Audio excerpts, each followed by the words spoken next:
So, on our journey to plan our trip to South Korea, I think that a lot of people forget about. And it's just about how to not only get around, but book things to do, how you're going to communicate while you're there, um, how you're going to get from point A to point B. And if that is you, I have apps for you that are going to help you on your trip to South Korea. I will put them on the screen and in the description so you will have all the information you need. So let's get into it.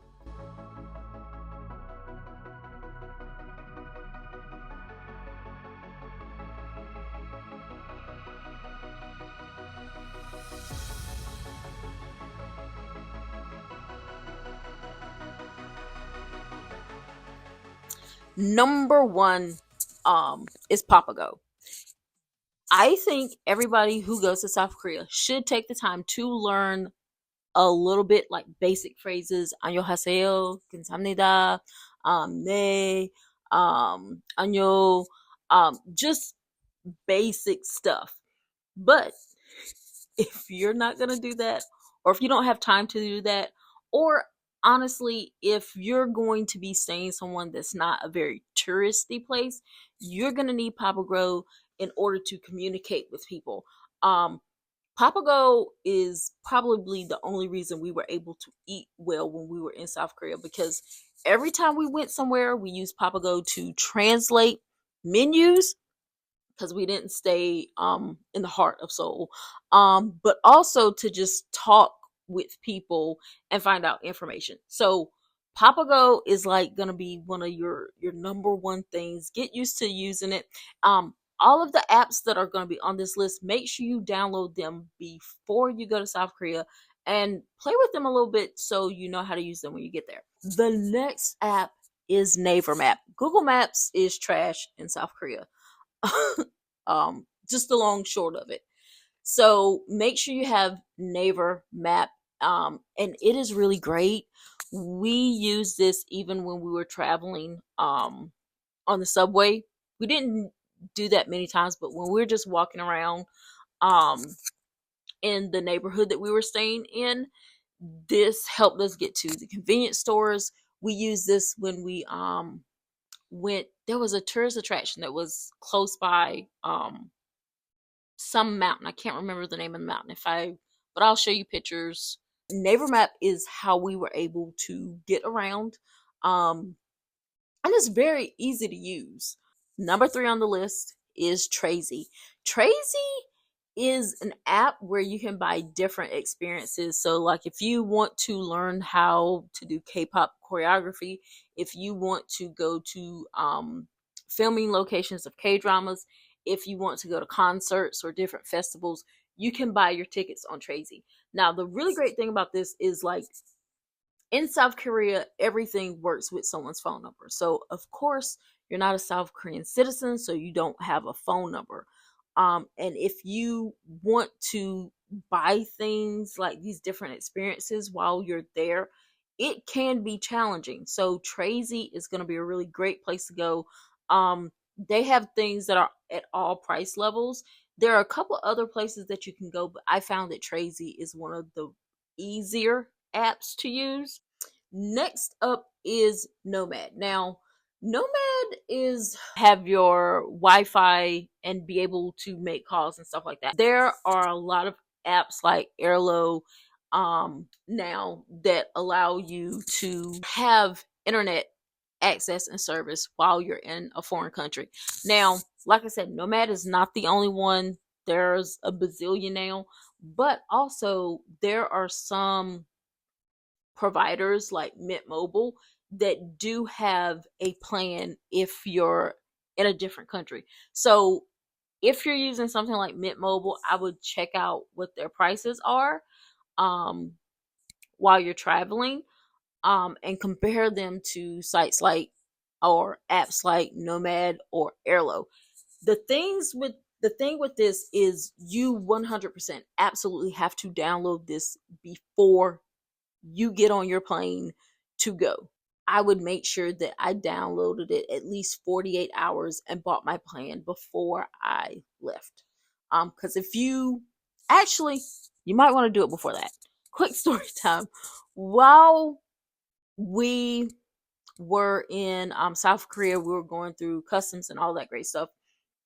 I had gotten Nomad, and my cousin had gotten I don't know if she got Nomad or Airlo, but it would not connect.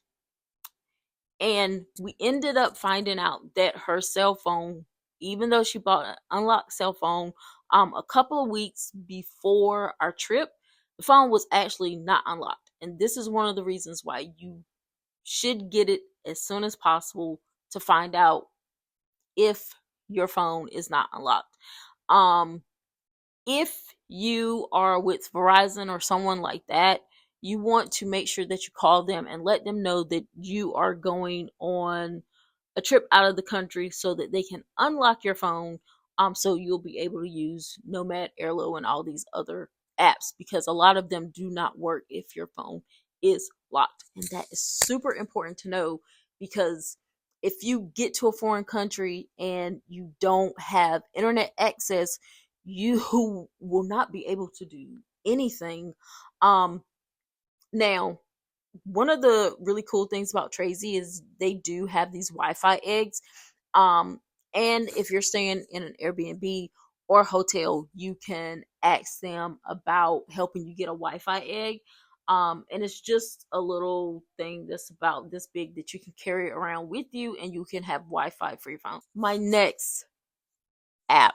This is honestly my favorite app while we were in South Korea, and it is Kakao Taxi. If you know, you know. Kakao is everything in South Korea. Um, Kakao Taxi is so much better than Uber. But basically, you will sign up for an account. You will link your card. One of the things that I like, that it does not matter what kind of card it is. You know, a lot of places won't let you like use a Cash App card or some things like that. It functions similar to Uber, but it's just it's just easier to use. But the thing that I really like is the location is more accurate than Uber. Um, the people are quicker than any Uber. I don't think we ever waited more than 5 minutes, and that's probably pushing it, for a taxi anywhere. So, Kakao Taxi is a really great app if you're a passenger princess like me, and you don't want to deal with the subway or a bus, although it's a pretty cool experience riding a subway in South Korea. This really doesn't have anything to do with South Korea, but before you travel, make sure you download the apps of all the airlines you're going to be riding. This is just very helpful if for some reason there's a delay or any other issue. You're going to get the information quicker on your app than anywhere else. If a gate is changed, especially if you're in a foreign country and something has changed, you want to know about it right away. And having the airline app on your phone is going to be the quickest way to find out. Next up, we have Spy Detector. Now, there are a couple of different apps that do this, but Spy Detector is one of them. And I know that you've probably seen those little devices that you can buy and just hold up to mirrors or smoke detectors or anywhere, just check in your room to see if there are any hidden devices, camera, or audio equipment. South Korea has probably the worst case of just spy cameras, and not just only in Airbnbs and hotels, but just bathrooms, bathhouses. All those places have a really big spy camera issue. So there are several apps, including Spy Detector. It worked really well. There are some hacks that you can do as well if you can't get the app, but I suggest you get the app, especially if you are a woman, because South Korea, as great as it is, this is one of their they're big problems. So you just want to make sure that wherever you're staying doesn't have any cameras or anything like that, just to protect yourself. So the next thing on the list is Wow Pass. Now, when we were in South Korea, we got our T-Money card so that we could ride public transportation. We did that a couple of times, but we really preferred the taxi. But the Wow Pass is 1,000,000% better. It is a transportation card, and it is also a debit card. So you can just go and get your Wow Pass and load it up with money. You can use it for subways, you can use it for taxis, you can use it for buses. And then when you go into a store, you can also use that same card for any and all of your purchases. And it just makes things easier when you have less to carry. Um, I am a certified bag lady. I like to carry all of my things with me. So if I don't have to carry 10 cards, that just makes me feel better. And then also, you can leave your personal cards at home. If you're trying to stay on a budget, you can just load what you need um, for the day or for the week onto your Wild Pass, and it just makes life so much simpler. Next, you want to download an app that does currency exchange. Um, Sometimes you're going to be places and they're going to a cashier or someone will tell you how much something is, and they're going to say a price that sounds astronomical, especially if you're American. And it's just, you're going to be like, wait, how much is that?